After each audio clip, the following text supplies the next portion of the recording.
Democratic party के नेता Zohran Mamdani ने आज इतिहास रच दिया है। जोहरान ममदानी जो कि भारतीय मूल के भी हैं, उन्होंने अमेरिका के न्यूयॉर्क शहर में बता दी कि उन्होंने मेयर का चुनाव जीत लिया है और ये इतिहास इस वजह से भी है क्योंकि वहां पे इससे पहले कोई भी मुस्लिम नेता नहीं बना था।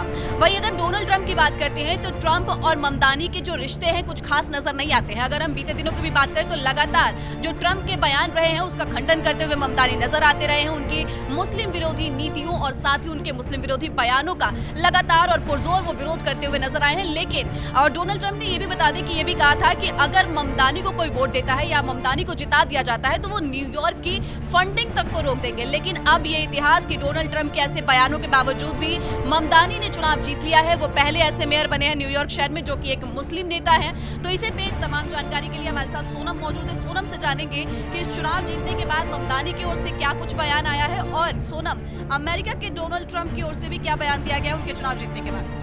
और यहाँ पर ये फाइट इसलिए भी ज़्यादा इंटरेस्टिंग हो गई थी क्योंकि राष्ट्रपति डोनाल्ड ट्रंप और ममदानी आमने सामने थे और कहीं ना कहीं डोनाल्ड ट्रंप जो है चेतावनी देते हुए भी कई बार नजर आए हैं ममदानी को लेकर। और ममदानी भी जो है अपना उनकी जो मुस्लिम छवि है और जो उनका जो मुसलमानों पर वो बयान देते हैं वो कहीं ना कहीं ट्रंप को मुंहतोड़ जवाब देते हुए इस मुद्दे पर नजर आए हैं। और अब यहाँ पर राष्ट्रपति डोनाल्ड ट्रंप का रिएक्शन सामने आया है। उन्होंने जो है रिपब्लिकन पार्टी की जो हार हुई है जो यहाँ पर उस पर प्रतिक्रिया दी है और ये कहा है उन्होंने अपने ट्रूथ सोशल पर लिखा कि रिपब्लिकन उम्मीदवार इसलिए हारे क्योंकि बैलेट पर उनका यानी कि ट्रंप का नाम नहीं था और शटडाउन लगा हुआ था।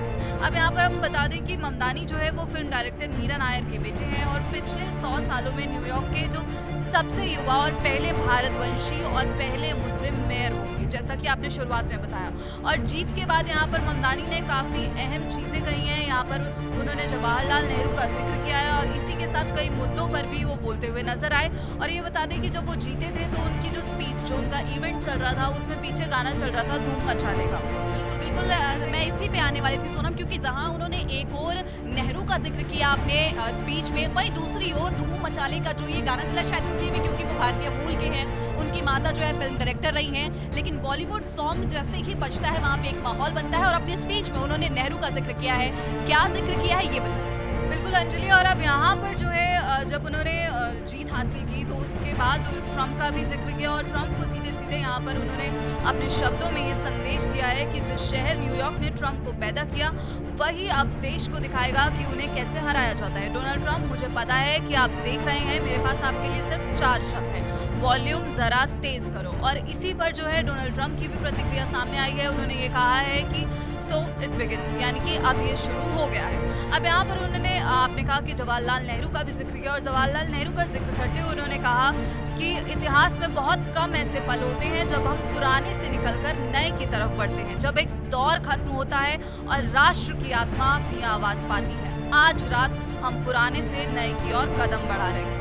और यहाँ पर उन्होंने सीधे सीधे कहीं ना कहीं राष्ट्रपति ट्रंप को आड़े हाथों लेने की कोशिश की है और ये कहा है कि अब जो है न्यूयॉर्क जो जीत हुई है अब नया बदलाव है उसकी नई शुरुआत हो गई है। बिल्कुल सोना क्योंकि जिस तरीके से उन्होंने कहा कि पुराने से एक नई की शुरुआत तो कहीं ना कहीं उनके मेयर चुनाव जीतने के बाद जो अमेरिका की राजनीति में अब एक नया बदलाव देखने को मिलेगा उसकी शुरुआत होगी। और कहीं ना कहीं अब ये भी देखने को मिलेगा क्योंकि जिस तरीके से डोनाल्ड ट्रंप लगातार उनके विरोधी रहे हैं वो भी ट्रंप के विरोधी रहे हैं। तो अब देखना होगा कि अमेरिका में इसका क्या असर देखने को मिलता है क्योंकि जो डोनाल्ड ट्रंप अब तक ये सोचते थे कि शायद पूरे अमेरिका में उन्हीं की चलती है या फिर शायद उन्हीं के इशारों पर सब कुछ चल रहा होता है देश विदेश में, तो लेकिन अब देखना होगा कि उन्हीं के देश में जो है किस प्रकार से ये राजनीति एक नया रंग लेकर आती है। खैर आपके इस पूरे मामले पे क्या राय है हमें कमेंट सेक्शन में जरूर बताइएगा और तमाम जानकारी के लिए दैनिक जागरण देखिए।